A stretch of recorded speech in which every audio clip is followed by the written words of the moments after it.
Very good morning. मेरा नाम विवेक कुमार सिंह है और मैं आज 12th का बहुत ही इंटरेस्टिंग चैप्टर लेकर आने वाला हूं आपके सामने, जो एक बहुत ही मज़ेदार है, बहुत ही छोटा है, लेकिन कंटेंट आप पॉइंट ऑफ व्यू से देखेंगे ये बोर्ड के लिए तो बहुत ही अच्छा है और मेडिकल IIT के लिए भी। एटलीस्ट जो मेडिकल का तैयारी करते हैं ये पूरे यूनिट से कुल कम से कम 10 से 12 क्वेश्चन पुट अप करेंगे। ठीक है, तो मैं ऐसे इसको कवर करूंगा कि यूपी बोर्ड और CBSE बोर्ड दोनों स्टूडेंट को बहुत ईजी वे में कवर होता है। तो आज का हमारा टॉपिक है क्या? रिप्रोडक्शन इन ऑर्गेनिज्म, मतलब जीवों में जनन। पहली बात तो ये है कि अगर कोई व्यक्ति या अगर कोई जीव या अगर कोई ऑर्गेनिज्म धरती पर जन्म लिया है तो वो एक निश्चित समय के लिए लिया है और एक निश्चित टाइम ड्यूरेशन के लिए लिया है और उसको आज न तो कल वो मरना ही है। तो जो व्यक्ति आया है वो व्यक्ति जाएगा, जो व्यक्ति आया है वो व्यक्ति जाएगा। ठीक है,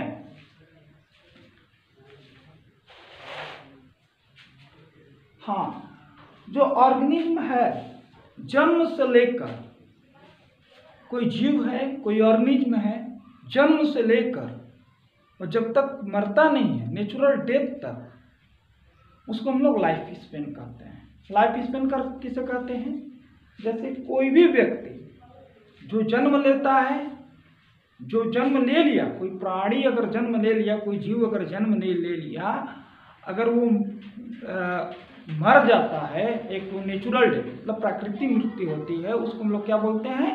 नेचुरल डेथ या मृत्यु काल या जीवन काल। ठीक है, तो एक हमारा ये क्या हुआ, कोई भी व्यक्ति जन्म से लेकर और उसका मृत्यु तक, उस पूरे काल को हम लोग क्या बोलते हैं? जीवन काल या लाइफ स्पेन। अब ये आपके ड्यूरेशन में आएगा कि लाइफ स्पेन, पहले बात हम आपको बता रहे हैं, ये जीवन का लाइफ स्पेन वो किसी भी साइज आकार के ऊपर डिपेंड नहीं करता है। ठीक है, किसी भी साइज और आकार पे वो डिपेंड करता ही नहीं है। जैसे अगर आप ये सोचते होंगे कि अगर सपोज दैट, खुद सोचो, एक तोता ले लो और एक गाय ले लो। गाय कितनी होती है? बहुत बड़ी होती है ना। गाय आकार साइज में देखो तो बहुत बड़ी होती है। ठीक है, और तोता को देखो इतनी छोटी से रहता है, छोटा सा रहता है, लेकिन उसका लाइफ स्पेन देखो। तो दोनों में लाइफ स्पेन मतलब जीने का उम्र तक बहुत ठेठ भाषा में बता रहा हूँ कि वो जीने का उम्र तक बहुत अंतर रहता है।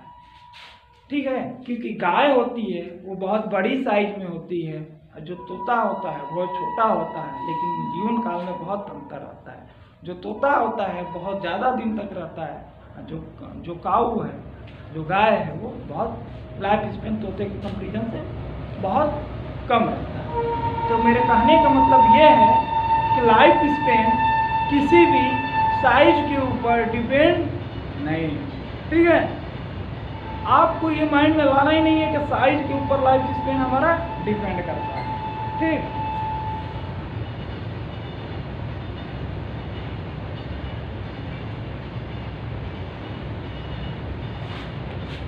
एक बात और भाई, मैं एक बात बोला हूँ, जो आया है वो जाएगा, खाली हाथ आए हो खाली हाथ जाओगे।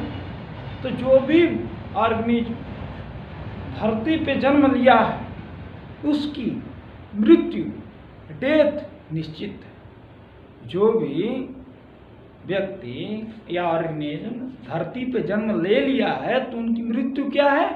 निश्चित है। ठीक है, दूसरी बात है, बस एक चीज को छोड़कर जो एक ऑर्गेनिज्म होते हैं, जिसको एक कोशिकीय जीव कहते हैं, जिसको सिंगल सेल्ड ऑर्गेनिज्म बोलते हैं, इस सब का डेथ ना होता है। ये सब का डेथ ना होता। सिंगल ऑर्गेनिज्म को छोड़कर कोई भी जीव अमर नहीं है, मतलब इम्मॉर्टल नहीं है। इम्मॉर्टल मीन्स क्या होता है? अमर। तो बस सिंगल सेल्ड ऑर्गेनिज्म होते हैं, उस सब का मृत्यु नहीं होता है। ठीक है, तो यही कहने का मतलब है कि जो भी व्यक्ति आया है धरती पे उसका मरना निश्चित ही है। ठीक है, बस सिंगल सेल्ड ऑर्गेनिज्म को छोड़कर। अब देखो, रिप्रोडक्शन मतलब जनन। अब आते हैं हमारा मेन टॉपिक यहाँ पे, जो रिप्रोडक्शन ये होता क्या है। रिप्रोडक्शन एक हमारा बायोलॉजिकल प्रोसेस है। रिप्रोडक्शन हमारा कैसा है, बायोलॉजिकल प्रोसेस है, जिससे ऑर्गेनिज्म की पीढ़ी दर पीढ़ी कंटिन्यूटी में हमारा हेल्प करता है। मतलब एक पीढ़ी से दूसरे पीढ़ी तक हमारा संचालन करने, मतलब बढ़ाने में भी हमारा हेल्प करता है। री मीन्स क्या होता है, दोबारा, और प्रोडक्शन मीन्स क्या होता है, प्रोड्यूस करना। मतलब ये कि production of new organism is called reproduction but same species. Production of new organism is called reproduction but same species. Same species मतलब क्या होता है, सेम प्रजाति, ठीक है।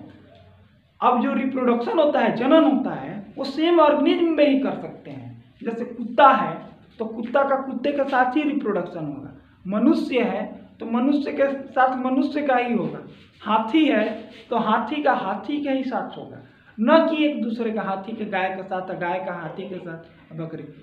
तो कहने का मतलब ये है कि रिप्रोडक्शन होता है, जनन होता है, वो अपने सेम स्पेसिस में होता है, सेम प्रजाति में होता है। इसको हम लोग क्या बोलते हैं, रिप्रोडक्शन, ठीक है। और इसमें रिप्रोडक्शन होता है तो रिप्रोडक्शन के दौरान जब हो जाने के बाद एक जो हमारा मनुष्य होता है, जो भी रिप्रोडक्शन से, उसके बाद रिजल्ट क्या आता है, एक छोटा सा न्यू ऑफस्प्रिंग, एक छोटा जीव प्रोड्यूस होता है, ठीक है। वही जीव हमारे आगे जाकर पीढ़ी को बढ़ाता है, और फिर वो बड़ा हो जाता है, मैच्योर होता है, फिर रिप्रोडक्शन करेगा तो वो करेगा। तो रिप्रोडक्शन हमारा जनसंख्या बढ़ाने में भी हमारा हेल्प करता है। रिप्रोडक्शन हमारा जनसंख्या बढ़ाने में भी हेल्प करता है, ठीक है। रिप्रोडक्शन हमारा पीढ़ी को, मतलब जनरेशन को भी बढ़ाने में हमारा हेल्प करता है। अगर रिप्रोडक्शन, सपोज करो रिप्रोडक्शन ना हो तो क्या होगा, अगर रिप्रोडक्शन ना हो तो अर्थ की जितनी भी हैं सब अर्थ समाप्त, पूरी दुनिया समाप्त हो जाएगी। रिप्रोडक्शन ना होगा तो ये बढ़ेगा कैसे। हम लोग भी हैं, मैं पहले बोला हूँ कि जो भी आया है उसका एक दिन मरना तय है। अगर हम हैं, मेरी उम्र 70 साल है, हमने रिप्रोडक्शन ना हुआ, मेरा शादी हुआ, मैंने रिप्रोडक्शन ना किया, तो मैं मर जाऊंगा, तो मेरी पीढ़ी बढ़ेगी नहीं, समाप्त। ऐसे ही अगर पूरी दुनिया में ना हो तो अर्थ ही एक दिन समाप्त हो जाएगा। गाय है, गाय रिप्रोडक्शन ना करे तो गाय की प्रजाति खत्म हो जाएगी। इसी तरह हमारे अर्थ को चलाने के लिए, दुनिया को चलाने के लिए किस चीज़ की आवश्यकता है, रिप्रोडक्शन की आवश्यकता है।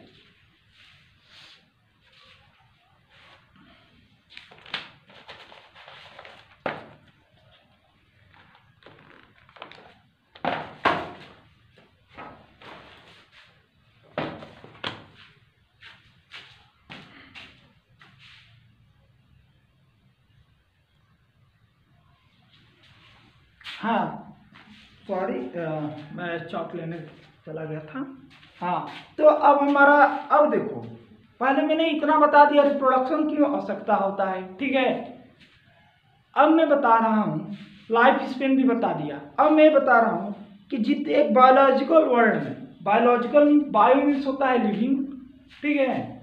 ये पूरे जीवित लिविंग वर्ल्ड में प्रत्येक सबका रिप्रोडक्शन अलग अलग होता है। बहुत सारे डाइवर्सिटी प्रजाति पाए जाते हैं। जैसे कुत्ता का अलग प्रजाति हुआ, हाथी का अलग हुआ, चींटी का अलग हुआ, मनुष्य का अलग हुआ, पेड़ का अलग हुआ, देखोगे तो और क्या बहुत सारी चीज़ें हैं। चींटी का अलग हुआ, चूटे का अलग हुआ, बहुत प्रकार का शेर है, क्या क्या है, ये बहुत सारे पाए जाते हैं। लार्ज वैरायटी मैं लिखा हूँ, बायोलॉजिकल वर्ल्ड में लार्ज डाइवर्सिटी पाया जाता है। बायोलॉजिकल वर्ल्ड में बहुत सारे डाइवर्सिटी पाया जाता है, बहुत प्रकार के जीव जंतु पाए जाते हैं। सबका रिप्रोडक्शन करने का तरीका अलग अलग होता है। सबका रिप्रोडक्शन करने का तरीका अलग अलग होता है। ये डिपेंड करता है उसके हैबिटेट और उसके फिजियोलॉजिकल फैक्टर पे। हैबिटेट और उसके फिजियोलॉजिकल फैक्टर के ऊपर डिपेंड करता है। ठीक है, अगर नंबर के बेसिस में देखें रिप्रोडक्शन को तो ये 2 टाइप्स में आएंगे। अगर नंबर के बेसिस पे हम जनन को देखें, नंबर के बेसिस पे मैं जनन को देखें, तो ये 2 प्रकार के होते हैं। पहले सेक्सुअल रिप्रोडक्शन, दूसरा असेक्सुअल रिप्रोडक्शन। असेक्सुअल रिप्रोडक्शन और सेक्सुअल रिप्रोडक्शन 2 टाइप के पाए जाते हैं। पहले असेक्सुअल रिप्रोडक्शन,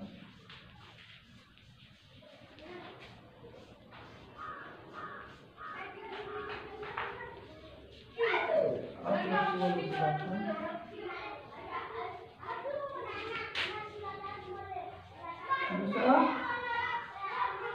सेक्सुअल रिप्रोडक्शन।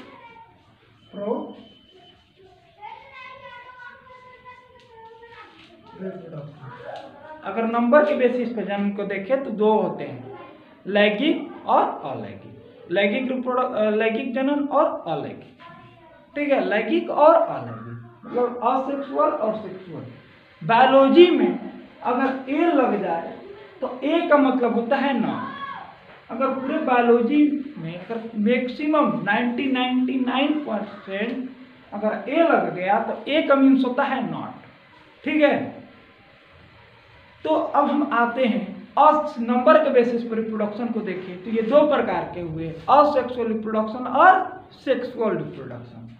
जो हमारा असेक्सुअल रिप्रोडक्शन होता है वो अपने पेरेंट्स के एग्जैक्ट कॉपी होते हैं।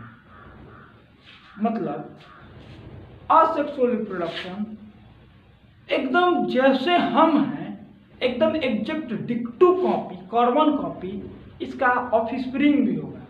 पेरेंट्स के एग्जैक्ट कॉपी हमारा क्या होता है, असेक्सुअल में होता है। असेक्सुअल रिप्रोडक्शन में जो ऑफस्प्रिंग होता है वह एग्जैक्ट होता है।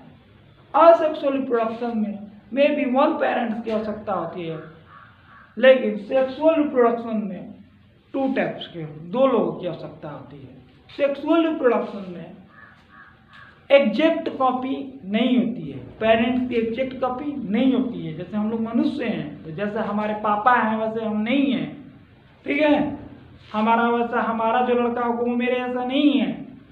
अगर आप खुद देखिए कि क्या एक शक्ल के मानने के लिए दुनिया में बहुत लोग कहते हैं, एक प्रकार का 7 लोग होते हैं, लेकिन एक पेरेंट से होते हैं एक शक्ल के, जैसा पापा वैसा हम वैसे हमारे दादा नहीं ना होते हैं। ये हम लोग सेक्सुअल रिप्रोडक्शन होते हैं। लेकिन अमीबा के केस में आप देखिएगा, पैरामीशियम के केस में देखिएगा, इग्लिना के केस में देखिएगा कि जैसा वो है वैसा उसका एग्जैक्ट कॉपी वो भी है। मैं आपको एक एक चीज़ को ब्रीफली मैं नेक्स्ट वीडियो डाउनलोड करने वाला हूँ या नेक्स्ट वीडियो जो बनाने वाला हूँ उसमें आपको असेक्सुअल रिप्रोडक्शन और सेक्सुअल रिप्रोडक्शन दोनों को मैं ब्रीफली क्लासिफाइड करूँगा। ये कैसे होगा, वो कैसे होगा। टोटल हम लोग 5 पार्ट में ये पूरे लेक्चर को मैं फिनिश करने वाला हूँ और इसको मैं बहुत इजी स्टेप में बताने वाला हूँ कि कैसे क्या है, कैसे पढ़ना है। आपको टेंशन नहीं लेना है, एक वर्ड न छूटेगा, एकदम कवर करते रहना है। अगर आपको देखना है तो क्लास 12 का एनसीईआरटी खोलिए, फर्स्ट पैराग्राफ से लेकर मैं भी फर्स्ट पेज से लेकर सेकेंड पेज कवर कर दिया हूँ बहुत इजी वे में। अगर आप पढ़ेंगे तो एक एक चीज़ आपको समझ में आएगा। ठीक है, आज सेक्सुअल